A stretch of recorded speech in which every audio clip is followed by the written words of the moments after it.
Business பண்ணலாமா வேணாமா? ஒரு பிஸ்னஸை ஸ்டார்ட் பண்ணணும்னா ஃபர்ஸ்ட் நீங்கள் அந்த டிசிஷனில் ஸ்ட்ராங்காக இருக்கணுங்க. எல்லாரும் பிஸ்னஸ் பண்ணுறாங்க, நானும் ஸ்டார்ட் பண்ணுறேன்னு மட்டும் பிஸ்னஸை ஸ்டார்ட் பண்ணாதீங்க. பிஸ்னஸ் பண்ணுற எல்லாரும் சக்ஸஸ் ஆகிறது இல்லை. நிறைய பிஸ்னஸஸ் ஃபெயிலியர் ஆகிறதுக்கு என்ன ரீசன்? பிஸ்னஸ் பற்றி ப்ராப்பராக தெரியாமல் இருக்கிறது, ப்ராப்பர் பிளானிங் இல்லை, ஃபினான்ஷியல் மேனேஜ்மெண்ட் தெரியாமல் இருக்கிறது, கரெக்டான டீம் அமையாது, நம்ம ப்ராடக்ட் மார்க்கெட்டில் டிமாண்ட் இருக்கா இல்லையான்னு தெரியாது, மார்க்கெட்டை அண்டர்ஸ்டாண்ட் பண்ணாமல் இருக்கிறது, கரெக்டான ப்ரைஸிங் இந்த ப்ராடக்ட்டுக்கு இல்லாமல் லான்ச் பண்ணுறது, இந்த மாதிரி நிறைய ரீசன்ஸ் இருக்குது.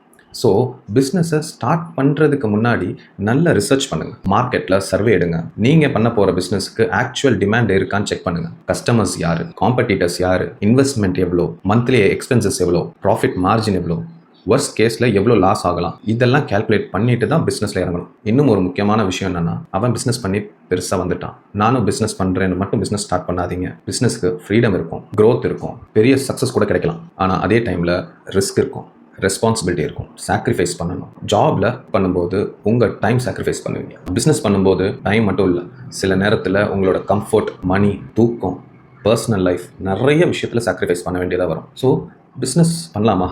கண்டிப்பாக பண்ணலாம். ஆனால் எமோஷ்னலாக ஸ்டார்ட் பண்ணாதீங்க. ப்ரிப்ரேஷனோட ஸ்டார்ட் பண்ணுங்கள். பிஸ்னஸ் ஸ்டார்ட் பண்ணுறது ஈஸிங்க, சஸ்டெயின் பண்ணி சக்ஸஸ் பண்ணுறது ரொம்ப கஷ்டம்.